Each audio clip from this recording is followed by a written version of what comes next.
दिनहुँको कामको चाप, एउटै दैनिकी र व्यस्त जीवनशैलीले जो कोहीलाई पनि केही समय खुला वातावरणमा रमाउन खोज्ने बनाएको छ। रमणीय स्थलको अभावबीच दाङ घोराईको यो गुलमोहर क्षेत्र अहिले धेरैका लागि ऊर्जा र उत्साह दिने आकर्षक गन्तव्य बनेको छ। राताम्य फुलेका गुलमोहरले सजिएको यो सडकमा पाइला टेक्ने बित्तिकै लाग्छ प्रकृतिले यहाँ खुसीको रातो कार्पेट बिछ्याइदिएको छ। जहाँ हरेक दिन सयौँ मानिसहरू पुगिरहेका छन्, कोही टिकटक बनाउँदै आफ्ना प्रतिभा प्रस्तुत गरिरहेका छन्, कोही फोटो र भिडियोमा खुसीका क्षण कैद गरिरहेका छन् भने धेरैले यहाँ आएर केही समयका लागि तनाव बिर्सिरहेका छन्। प्रकृतिसँग बिताएको केही क्षणले मनलाई ताजगी दिन्छ, सकारात्मक सोच जगाउँछ र जीवनमा नयाँ उमङ्ग थप्छ।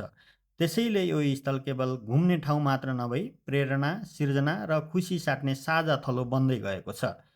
प्रकृति प्रेमी, टिकटक तथा भिडियो निर्माणमा रुचि राख्ने, साथीभाइसँग समय बिताउन चाहने तथा केही समय व्यस्तताबाट टाढा भएर रमाउन खोज्नेहरूका लागि यो क्षेत्र उपयुक्त गन्तव्य बन्न सक्छ।